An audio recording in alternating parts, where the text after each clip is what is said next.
Welcome to Inside Plug, the podcast where independent creators and entrepreneurs connect and inspire. I'm your host, Devon Jones. Today on our show, we have actor Bradley Hutchinson. Bradley, welcome to the show. Thank you. Thanks for having me. Glad to have you here, Bradley.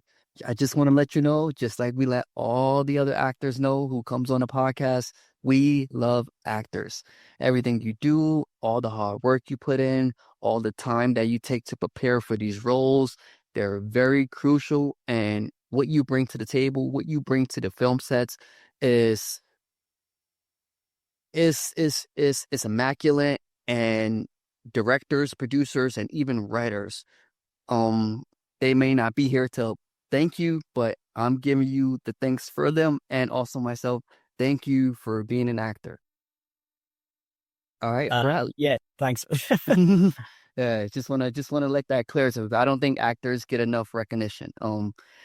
So Bradley, we have a bunch of projects here that you've worked on. We have some short films, some feature films, television, and commercial, and that's great. It shows that you have well-rounded talent and you have skills in all different types of areas. But before all that, Bradley, if you can share with us, bring us back from to the beginning. When did acting become a career path for you? Yeah, so I grew up in the northeast of England. So it's a really sort of, yeah, it's like a deprived area, like really working class, close knit. And acting is something that I mean, since I can remember, I've always wanted to do. But being in a working class community, I was always scared of what friends or family would think. And then I got with my now fiance, and I think she was. Every time I used to have say a couple of drinks, I always used to say that I wanted to be an actor. I'm gonna start. And I think I got to a point where I was just sick of saying it and not doing it. So I signed up for a casting website called Star Now. Took headshots in my sitting room, in my living room, against a white wall, uploaded those and started applying. And yeah, it just from then it's just gotten better, and I've gotten more work, and went to a little acting school in Newcastle. I done that for a year, done a few projects throughout the UK, and then I moved to Australia and done a few projects in Sydney as well. So far I've been doing it since 2020, so not too long.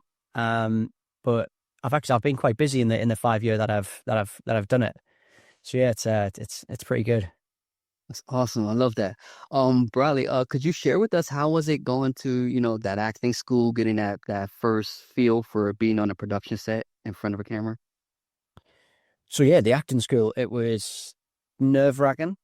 I was constantly sweating anytime I would have to go up and do scenes or a monologue because it's something completely alien. Um, but I think the the best thing to do in my mind, because I had no formal training on sets before I went to acting school, is just to completely rely on instincts. And that's something I still carry with me now while doing different roles. If I think something's right for the character and it fits, I'm gonna do it unless I get told no by the director. But yeah, the acting school is it was tough, but it's a year I will always remember throughout my career. Awesome. All right, Bradley. Let's jump into some of these projects you have here. Let's talk about this first one. It's titled Vera. Yeah, Vera. So Vera. pronounced Vera in the UK. Yeah, this is a staple in the northeast of England. So it's a program that has been going on for years, and they were casting supporting actors. So this was my first sort of taste on a really big set, like a really professional set. And I got my own changing rooms. I had my own like van where I could get changed and makeup and hair done.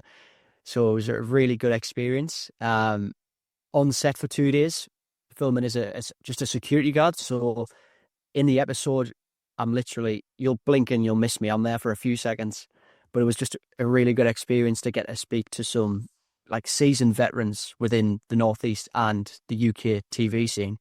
Um, but yeah, it was a really good experience. I remember sitting there and we were in between shoots, um, and all the runners. I remember just seeing the runners come on set, and there was guys taking like a window out so they could get different shots. I was thinking of like, oh my God, like I'm only a supporting actor, but I've made it. Like this is amazing. Awesome, awesome. All right, so now let's jump into this next one. It's titled John Ghost. Yeah, John Ghost is a feature film done by a acting friend that I met on a different film. Um, and I was in Australia at the time of shooting. And I'm playing it's just a small role again as a podcaster, but he reached out to me to ask if I wanted to do a scene for him. And I was being cast off as a podcaster, but I'd sat down with him and we ran through the script and I gave him ideas. So I was credited as a producer as well on it. And I filmed this in my bedroom in a town called Orange, which is like 5 hours away from Sydney in West, like in Australia. And that is due, I think that's going to come out sometime next year. So it's still in the process of being filmed and made. Awesome, awesome. Looking forward to that one. Could you share with us how was the experience from working on Vera to John Ghost? Yeah, I mean, completely different because on one of them, I'm in this giant set, uh, getting like a dressing gown in between shoots. And then the other one, John Ghost, I'm in my bedroom filming it on like an iPhone. So it's completely different, but good experience to have to take throughout my career, you know? All right, awesome. All right, so now we're gonna jump into these projects here. I believe these are short films. Yeah. The first one, Neck Brace Odyssey. Yeah. So Neck Brace Odyssey is done by some guys in Newcastle, completely independent, really small team. And that is a completely improvised film. So there's no script was written, just direction. Um, and my scene there was three characters all in a car, so it's really close knit. And we were having like a bit of a heated discussion, a bit of an argument in a car. And we ran this about, I'd say, a good 10, 15 takes before we had all the improvised lines like down solidly and a decent direction for this scene. Um, and then the guys after that, after we completed the scene, done another 3 days of completely improvised work throughout the streets of Newcastle. So anyone who was walking around would be in the film, and it was just like you're improvising with the public. Um, but just having that sort of creative freedom to just like just whatever comes into our heads, just to go with it and run with it, and having that trust in both actors within the car is, I mean, it's such a good, surreal experience. It's completely off the cuff, and you feel, well, for me, anyways, I felt like it was a bit more natural than just having to go through a script. Awesome. Bradley, I'm curious, who or what inspires you to keep going? Um, Honestly, it's mainly it's a hard one because you've got the greats who I watch day in day out, like DiCaprio or the likes of some massive English greats like Gary Oldman. You see all this work that comes out, and anytime I go anytime I'm having a dip, I'm like lacking on motivation, and I watch a film or I go to the cinema, I'm like, yeah, this is why I'm doing it. And I sort of realized that for me, it's purely passion. Like if I didn't make it, I weren't doing I weren't earning money from it. I think for the rest of my life, I would do student films or do independent films. Like I would do this as a hobby I mean, until I can't. Like I'm completely obsessed by it. So whenever I'm not filming, I'm learning monologues or reading scripts or watching film or TV. So every day I'm just just putting one foot in front of the other, and trying to do my best. Love it. Um, so even though Bradley, you say you started in 2020 and it's been a short period, but you have a good amount of projects. What would you say has been some obstacles that you had to overcome in that time frame? Um, Probably I'd say like the lack of experience. Yeah, I mean, it's a competitive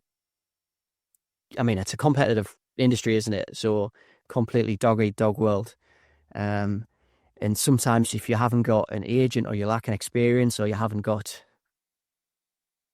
let's say, like a year's degree behind you, it is hard to be noticed in the industry. Um, but for the UK, we're massive on independent cinema. Um, the likes of student films or people who are just finished like post degree and still want to build up the resume.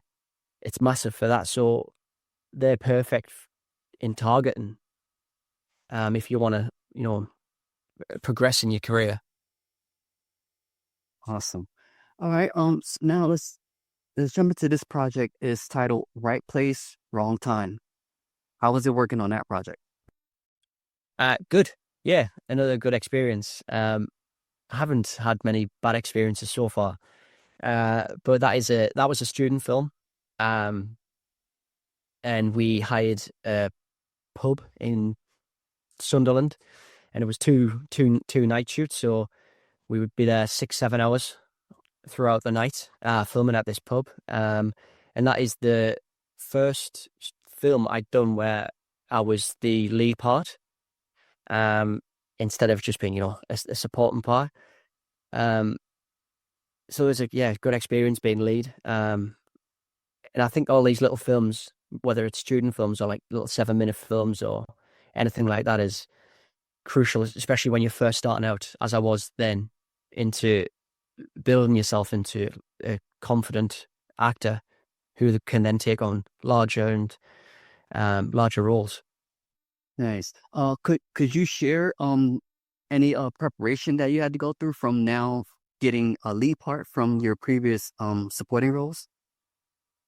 Yeah, honestly, I've tried to think of this myself before, but I don't really know what I do. It's completely different each time. Um, it's purely dependent on the character I'm playing. So for that one, I'm just trying to. The film's about just trying to chase a girl, hoping a girl would fall in love with me. But that's completely different to playing, say, Neck Brace Odyssey, for instance, where I'm playing the cousin of um a drug addict. So it's completely different each time. Where I think I just try and com- I just try and the main thing is just trying to get the lines completely off book. I think once you do that, doesn't matter what part you're playing, if you know the character inside and out, know the lines, everything else will just fall into place. And so far, that's I've been able to do that. So yeah, it's completely different each time.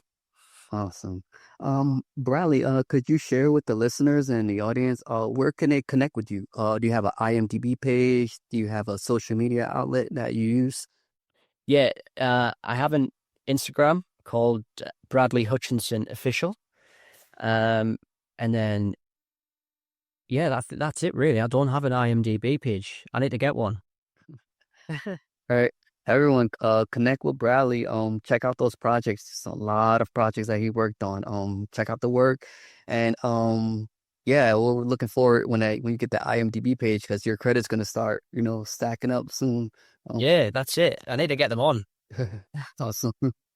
All right. Well, here, this could be a fun fact. Bradley, so outside of your acting, outside of like prepping for these roles and, get ready for whether it's a supporting role, a lead role, what do you like to do in your free time? Honestly, anything I can. I like to run, gym, stay active. Me and my fiance are really big foodies, so we love trying new places, coffee, pastries, anything I can do. Um, I think it's important, especially being an actor, to have hobbies or things to do outside of acting because you're gonna if you're just purely focusing on acting and have nothing else to do, you're going to burn out really quick. Roles, it's hard to get roles, so you need to fill the gaps in between filming or in between auditioning just to keep your mind active and keep yourself sane. Very true. You mentioned you and your fiance foodies. Could you share a favorite shop that you guys go to? Favorite restaurant? Yeah, so we have a restaurant down on our beach. It's called Roker Beach, and it's a restaurant called Fausto. So during the day they do coffee and pastries and treats, but on the evening they do pizza, like wood-fired pizza. And in the summertime you can get a takeaway pizza and sit and eat it by the beach. Awesome. Awesome. Love that. Love that. Uh, It's probably not the bit. It's probably not as good as the beaches you're used to over there, but it's still good. yeah, beach is a beach. That's So yeah, Bradley, we're at that part of the episode. I asked this question to all the guests. What is a book, a TV show, or a film that you recommend? um, it's hard. So we were speaking. So my family was speaking about this yesterday about our favorite films. My favorite film of all time is Titanic. Um, it's been out for it's been out since the 90s, so everyone's probably will have seen it. But I think that's a perfect film, and that is a go-to that I would recommend for everyone. But if I'm doing an English film, I would say either Shaun of the Dead, which is a zombie comedy set in England, or a film called This Is England, and that's set in 1970s England. So check those out. It's with Stephen Graham. Awesome. Thanks for sharing that. All right, everyone. That's been our episode today of Inside Plug. Bradley, thank you again for stopping by. Thank you very much. All right, everyone, you know where to find us at. We're on YouTube, Spotify, all those podcast platforms. We're here every Tuesday, 9 a.m. Pacific Standard Time. Remember, stay inspired and keep creating. Inside Plug, signing out.